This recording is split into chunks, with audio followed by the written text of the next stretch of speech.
Hello and welcome to all our viewers in Nigeria around the world to AM News on Global TV. We're live in the nation's capital, Abuja. I am Jumai Manson. Now the news in full. President Bola Tinubu led other high-profile dignitaries, including members of the diplomatic corps, to the revenue of the Armed Forces Remembrance Day celebration in Abuja.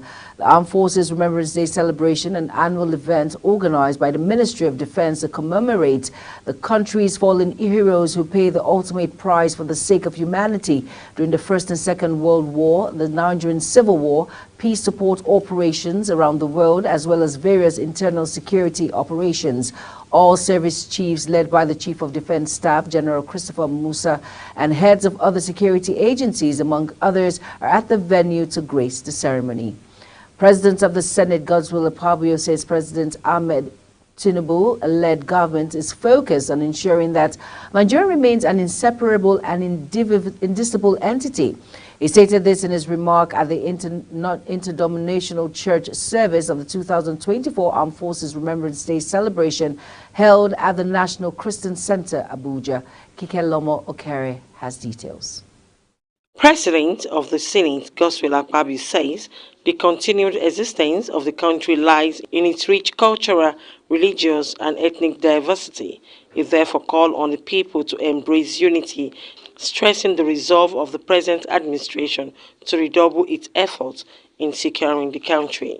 Akpabio also asked Christendom and other stakeholders in the Nigerian project to join hands with Tinubu's government as well as the nation's armed forces to tackle the issue that have threatened the coexistence of the country.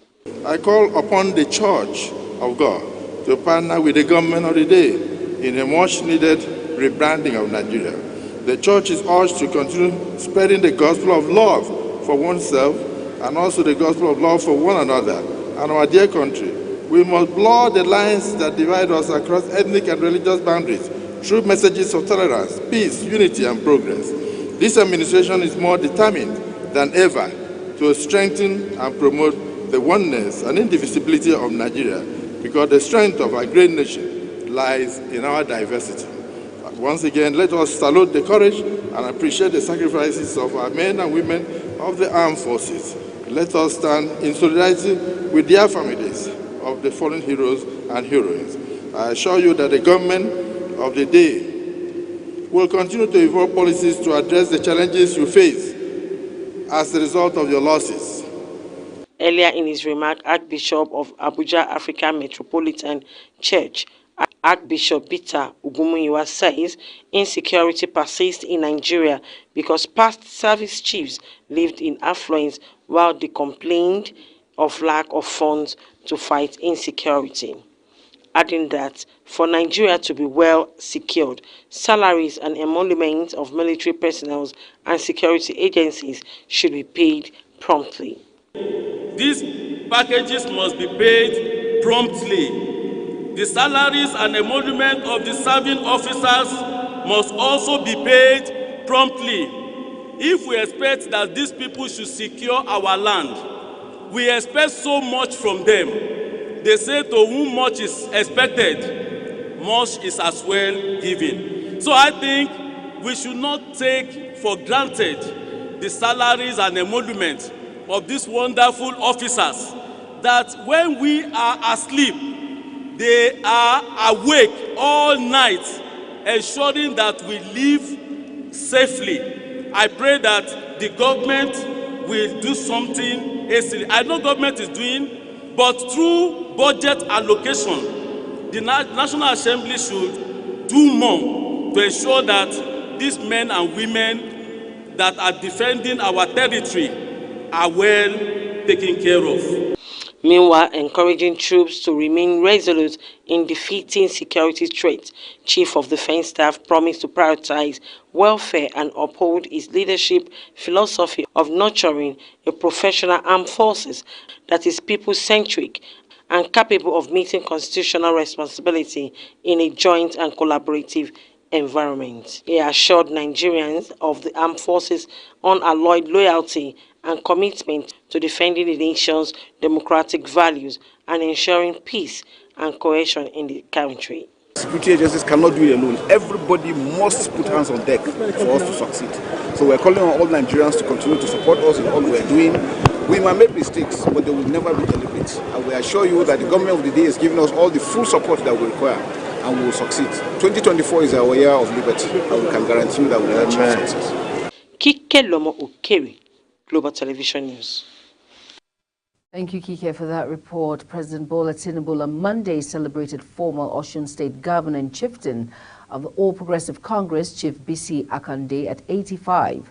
This was contained in a statement signed by the Special Advisor to the President of Media and Publicity, Ajiri Ngelale Akande. CFR was the governor of Osun State from 1999 to 2003 and the first interim national chairman of the All Progressive Congress. Tinubu extolled Akande's defining principles of integrity, loyalty, truth, and justice, recalling his exemplary leadership and selfless service to Nigeria.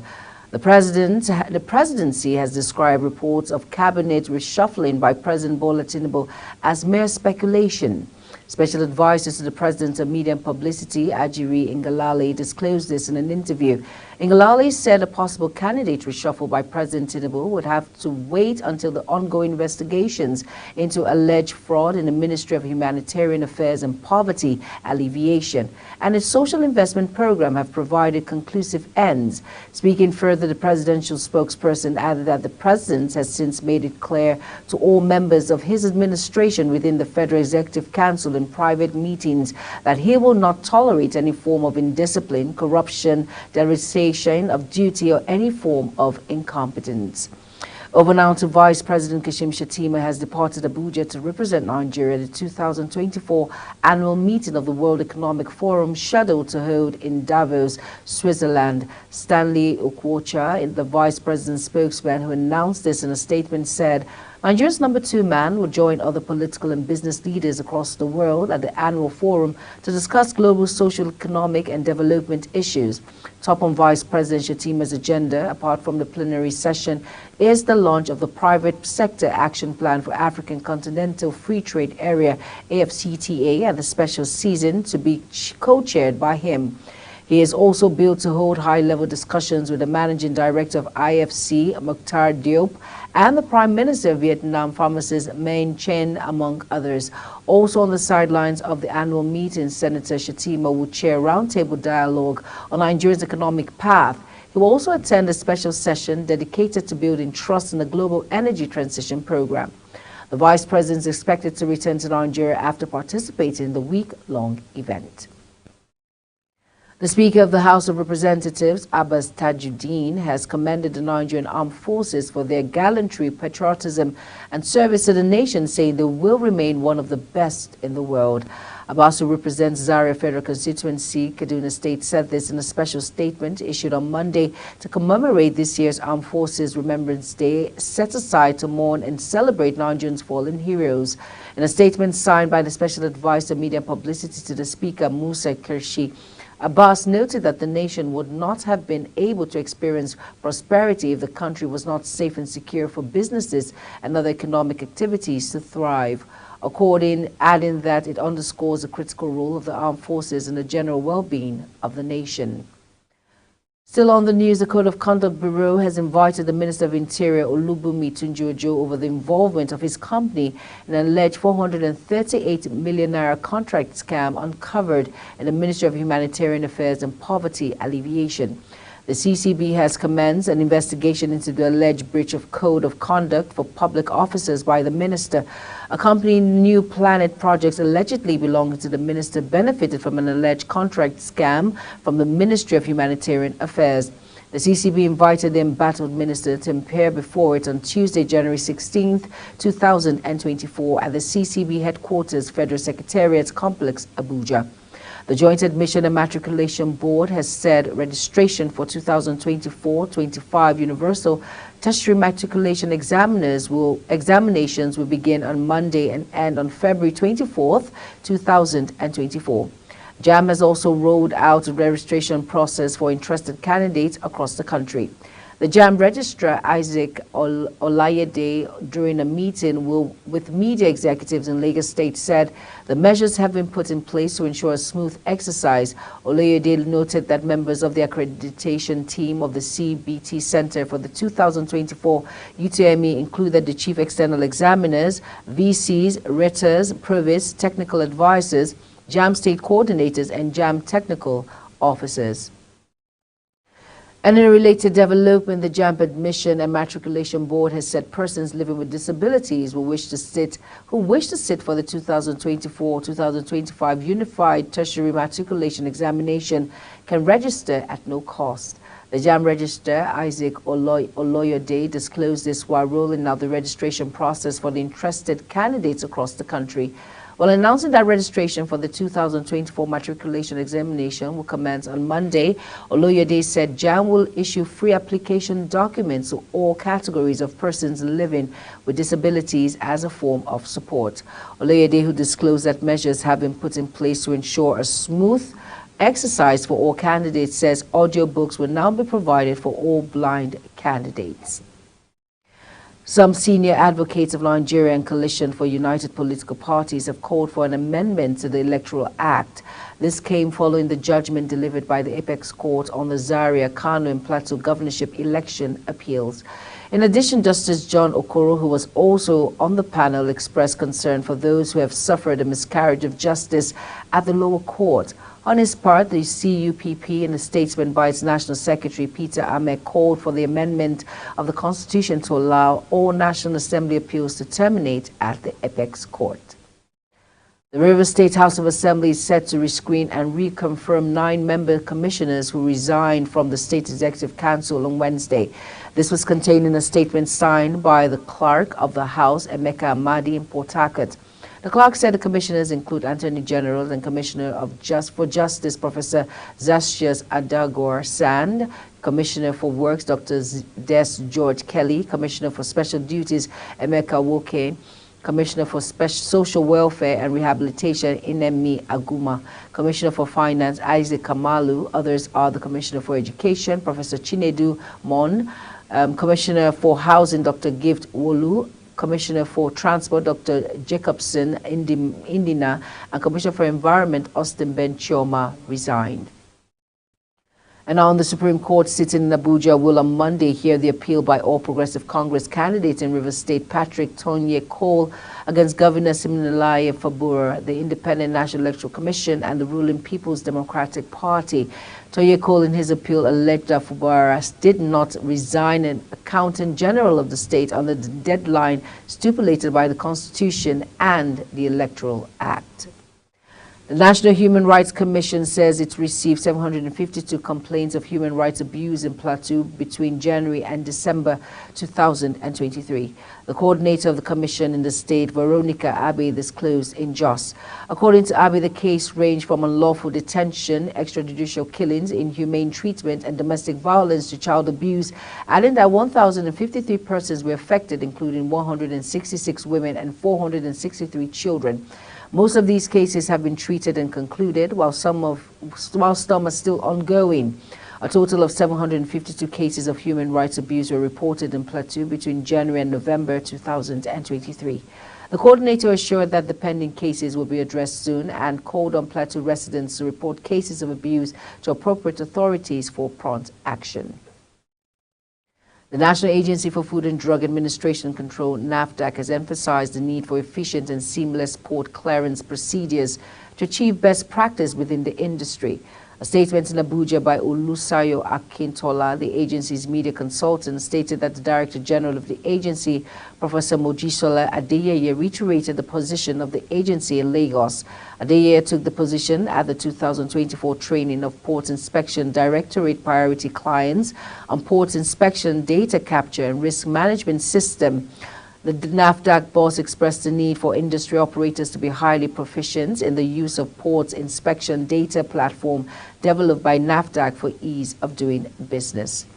You're watching AM News live from Nigeria's capital, Abuja. We're on Star Times channel 276. Kindly follow us on our social media platforms using a Global TV NG and other handles now showing on your screen. When AM News returns, Nigeria's inflation hits 28.92% amid high food prices. The news continues shortly with details of this and more stories right after this break. Please stay with us.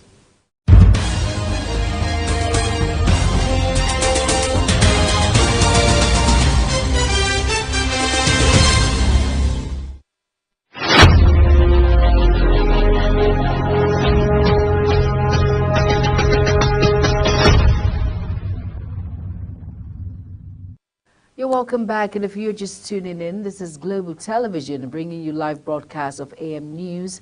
Thank you for staying with us. Over now to the Lagos State Commissioner of Police, Fayode Adegoke, has warned the police officers are not permitted to search the phones of any Nigerians. He noted that the Nigerian force had a cyber section responsible for that, adding that if a police officer suspected anything that would take the person to the station, so the phone could be searched. Kayode reaffirmed that bail was unrestricted while urging the public to expose corrupt police officers.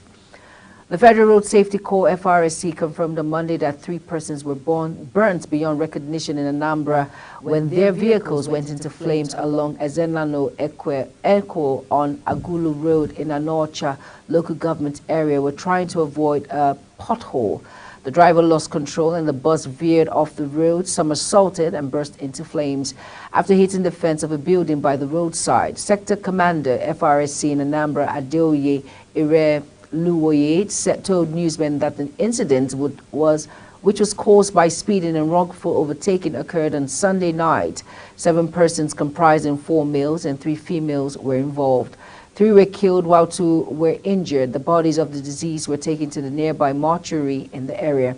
While condoling with the families of the dead, the sector commander cautioned motorists against exceeding speed limits and wrongful overtaking. And to our foreign decks, territorial rains that turned avenues into rivers killed at least 11 people in Rio de Janeiro.